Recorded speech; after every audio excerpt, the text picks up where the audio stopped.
Rich dad and poor dad अध्याय 10। और ज़्यादा चाहिए कुछ काम जो आपको करने चाहिए। हो सकता है कि कई लोग मेरे 10 कदमों से संतुष्ट न हो। उनकी नज़र में यह ज्ञान ज़्यादा है और इसमें काम की बातें कम है। मैं यह मानता हूँ कि यह ज्ञान भी उतना ही ज़रूरी है जितना कि काम की बातें। ऐसे कई लोग हैं जो सोचने के बजाय करना चाहते हैं और ऐसे लोग भी हैं जो सोचते हैं परंतु करते कुछ नहीं है। मैं यही कहूँगा कि मैं दोनों प्रकार के लोगों का मेल हूँ। मैं नए विचारों को पसंद करता हूँ और मैं काम करना भी पसंद करता हूँ। मैं उन लोगों के लिए जो किस तरह शुरू करें के बारे में कुछ बातें जानना चाहते हैं, मैं कुछ ऐसी बातें बताऊंगा जो मैं करता हूँ। पहला, आप जो कर रहे हैं वह करना बंद कर दें। दूसरे शब्दों में अवकाश लें और यह आकलन करें कि कौन सी चीज़ काम आ रही और कौन सी चीज़ काम नहीं आ रही है।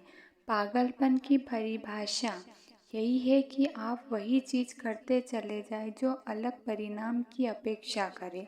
जो सफल नहीं हो रहे हैं वह करना बंद कर दें और कुछ नया करने की कोशिश करें। दूसरा, नए विचारों की तलाश करें। नए निवेश के विचारों के लिए मैं पुस्तक की दुकान में जाता हूँ और अलग अलग और अनूठे विषयों पर पुस्तकें ढूंढता हूँ। मैं उन्हें फार्मूला का नाम देता हूँ। मैं कैसे करे पुस्तक उस फार्मूले के लिए खरीदता हूँ जिसके बारे में मैं कुछ भी नहीं जानता हूँ। उदाहरण के लिए, मैं ऐसी पुस्तक ढूंढता हूँ जिसे मैंने वह पुस्तक खरीदी और पढ़ डाली। तत्काल काम करो। अगले गुरुवार को मैंने बिल्कुल वही किया जो उस पुस्तक में कहा गया था। मैंने हर कदम पुस्तक के अनुसार उठाया था। वकीलों के ऑफिसों या बैंकों में मैंने रियल एस्टेट के सौदों के साथ भी यही किया था।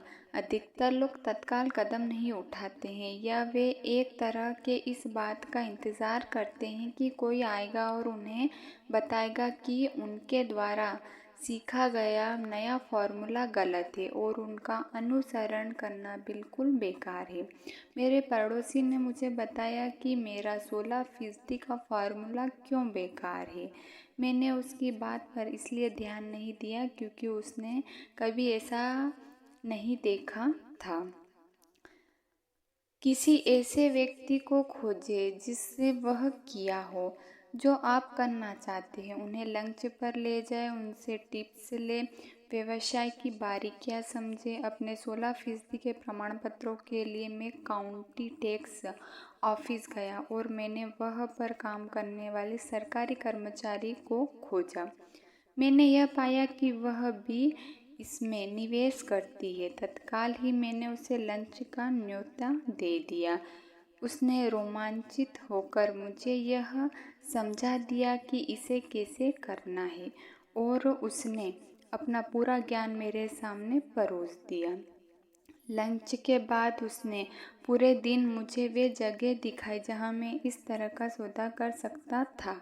अगले दिन तक मैंने उसकी मदद से 2 बड़ी जायदादों को पा लिया था और मैं तब से उन पर 16% की दर से ब्याज कमा रहा हूँ।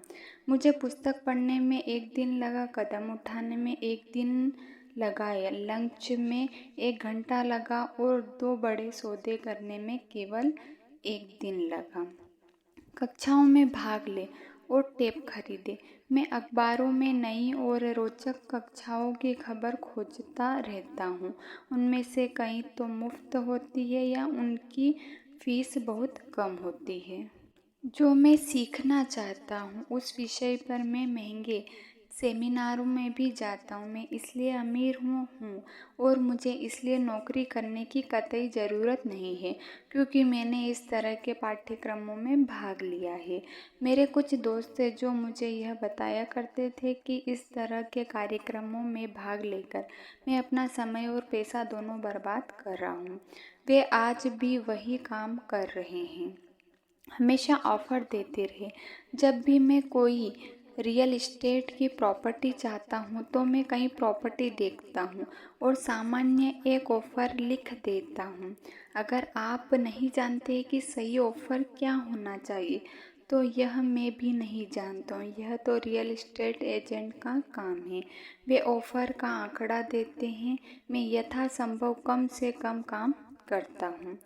मेरी एक मित्र चाहती थी कि मैं उसे अपार्टमेंट हाउस खरीदना सिखाऊं। एक शनिवार को वह, उसका एजेंट और मैं गए और हमने 6 अपार्टमेंट हाउस देखे। 4 तो घटिया थे परंतु 2 अच्छे थे। मैंने उससे कहा कि वह सभी 6 पर ऑफ़र लिखे और मालिकों द्वारा मांगी गई कीमत से आधी का ऑफ़र दे। यह सुनते ही उसे और उसके एजेंट को दिल का दौरा पड़ते पड़ते बचा। उसके हिसाब से यह बदतमीज़ी होती और इससे मकान मालिकों को बुरा लग सकता था। परंतु मैं वास्तव में नहीं सोचता कि एजेंट इतना कठोर श्रम करना चाहता था। इसलिए उन्होंने कुछ नहीं किया और वे एक बेहतर सौदे की तलाश में चले गए। उन्होंने कभी कोई ऑफ़र नहीं दिया और वह आज भी सही कीमत पर सही सौदे के लिए भटक रही है।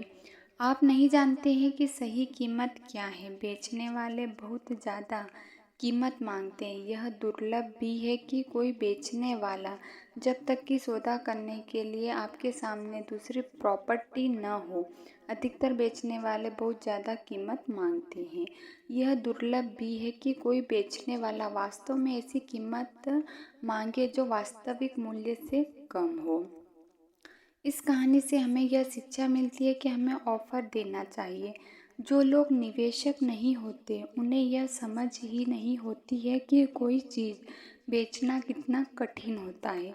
मेरे पास एक रियल एस्टेट की प्रॉपर्टी थी जिसे मैं महीनों से बेचना चाहता था। मैंने किसी भी चीज़ का स्वागत किया होता। मुझे इस बात से कोई फ़र्क नहीं पड़ता कि कीमत कितनी कम थी। उन्होंने अगर मुझे 10 सुअरों का भी ऑफ़र दिया होता तो भी मैं खुश हो गया होता। ऑफ़र की कीमत से नहीं बल्कि इस बात से कि कोई तो मेरी प्रॉपर्टी में रुचि रखता है। इसके जवाब में मैं बदले में पूरे के पूरे सुअर फार्म को हासिल करने की कोशिश करता। तो यह खेल इस तरह से खेला जाता है। खरीदने और बेचने का खेल बड़ा मज़ेदार होता है। इस बात का हमेशा ध्यान रखें। यह मज़ेदार है और यह केवल एक खेल है। ऑफ़र देते रहिए, कोई भी कभी हाँ कहेगा। और मैं हमेशा अपने ऑफ़र में बचाव के वाक्य डाल देता हूँ। रियल एस्टेट में मैं हमेशा अपने ऑफ़र में यह लिखता हूँ कि बिजनेस पार्टनर के अनुमोदन के बाद ही यह समझौता अंतिम माना जाएगा। मैं यह कभी नहीं बताता हूँ कि मेरा बिजनेस पार्टनर कौन है। अधिकतर लोग यह नहीं जानते हैं कि मेरी बिजनेस पार्टनर मेरी पत्नी है। अगर वे ऑफ़र को मान लेते हैं और मैं सौदा नहीं करना चाहता तो मैं घर पर फ़ोन लगाता हूँ और अपनी पत्नी से बात कर लेता हूँ। मैं यह अजीबोगरीब वाक्य इसलिए बता रहा हूँ ताकि आप यह जान सके कि यह खेल कितना आसान है। अधिकतर लोग चीज़ों को बहुत ज़्यादा जटिल बना देते हैं और उन्हें काफ़ी गंभीरता से ले लेते हैं। एक अच्छा सौदा खोजना या सही बिजनेस ढूंढना, सही लोग या सही निवेशक ढूंढना दरअसल डेटिंग की तरह है। आपको बाज़ार में जाना होता है और बहुत से ऑफ़र देने होते हैं। कई ऑफ़रों का जवाब देना होता है, चर्चा करनी होती है, अस्वीकार या स्वीकार करना होता है। मैं जानता हूँ कि ऐसे भी अकेले लोग होते हैं जो घर पर बैठकर फ़ोन की घंटी बजने का इंतज़ार करते रहते हैं। परंतु जब तक आप टॉम क्रूज नहीं हो, मैं सोचता हूँ कि आपके लिए बेहतर तो यही होगा कि आप बाज़ार में जाएं, चाहे सुपरमार्केट में ही चले जाएं, खोजें, ऑफ़र दें, अस्वीकार करें, सौदेबाजी करें और स्वीकार करें। यह ज़िंदगी में हर चीज़ के बारे में दोहराई जाने वाली प्रक्रिया है। महीने में एक बार किसी निश्चित स्थान से 10 मिनट तक जॉगिंग करते हुए या टहलते हुए या गाड़ी चलाते हुए निकले।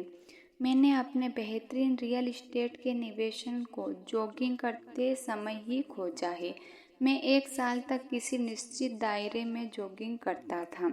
मैं परिवर्तन को देखता रहता था। किसी भी सौदे में फ़ायदे के लिए 2 तत्वों का होना ज़रूरी है, एक तो सौदा और दूसरा परिवर्तन। हालांकि सौदे तो बहुत से होते हैं, परंतु परिवर्तन को भाप लेने से सौदा एक फ़ायदेमंद मौके में बदल जाता है।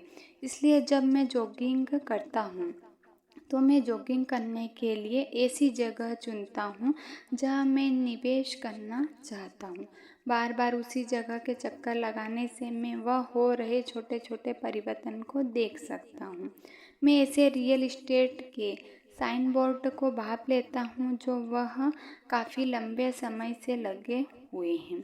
इसका मतलब यह होता है कि बेचने वाला सौदा करने के लिए बहुत ज़्यादा इच्छुक होगा। मैं जाते हुए ट्रकों को भी देखता रहता हूँ और आते हुए ट्रकों पर भी निगाह लगाए रखता हूँ।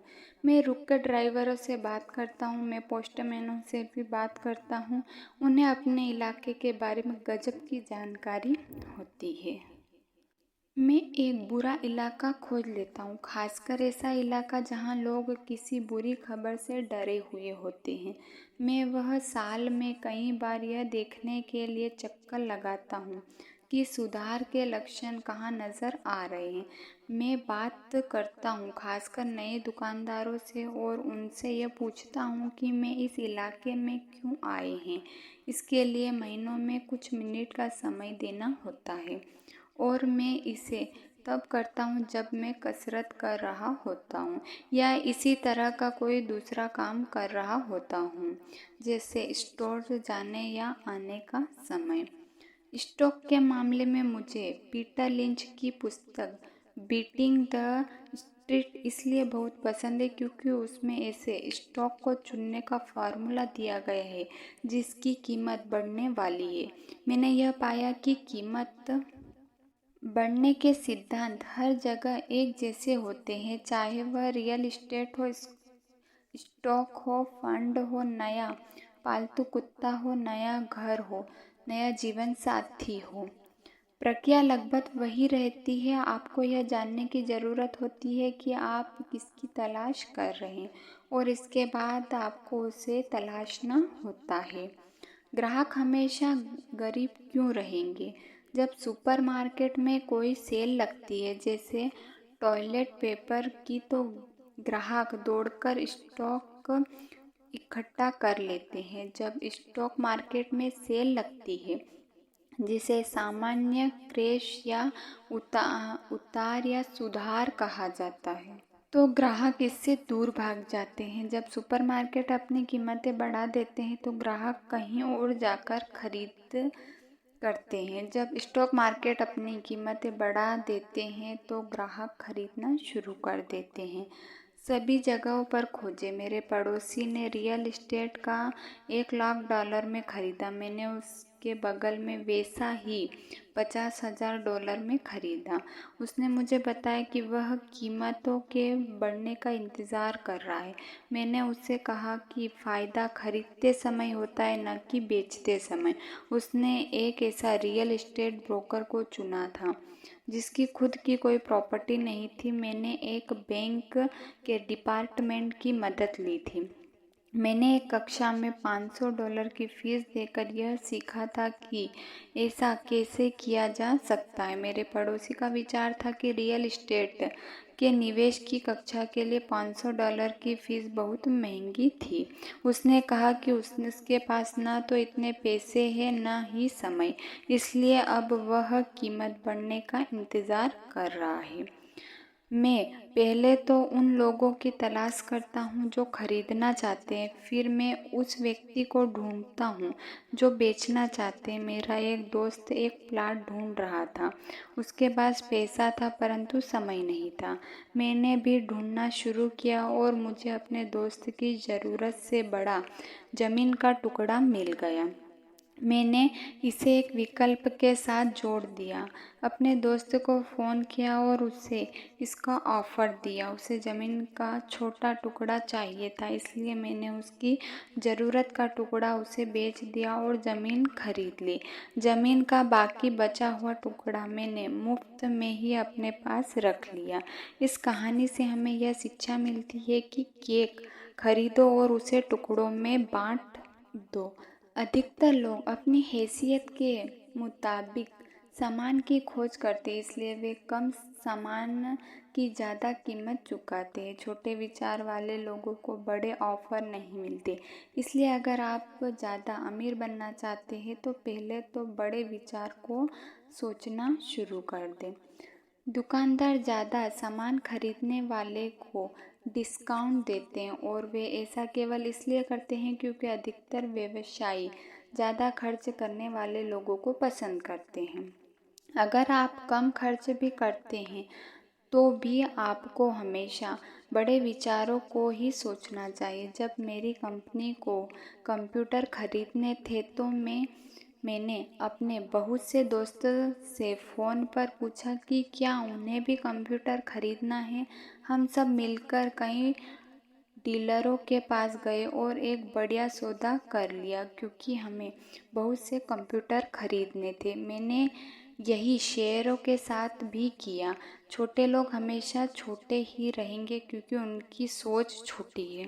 अकेले काम करें या फिर काम ही ना करें, इतिहास से सीखें। स्टॉक एक्सचेंज की सभी बड़ी कंपनियां छोटी कंपनियों के रूप में शुरू हुई थी। कर्नल सैंडर्स तब तक अमीर नहीं हुए थे जब तक 60 साल की उम्र में उन्होंने अपना सब कुछ नहीं गंवा दिया था। बिल गेट्स 30 साल से भी कम की उम्र में दुनिया के सबसे अमीर लोगों में से एक है। सक्रियता हमेशा निष्क्रियता को हरा देती है। अवसर पहचानने के लिए केवल कुछ ही चीज़ें हैं जो मैं करता आया हूँ और अब भी कर रहा हूँ। इनके से सबसे ज़रूरी शब्द है किया और करो। जैसे इस पुस्तक में कई बार दोहराया जा चुका है, संपत्ति के पुरस्कार को पाने से पहले आपको सक्रिय होना पड़ेगा। तो काम पर जुट जाए अभी से ही।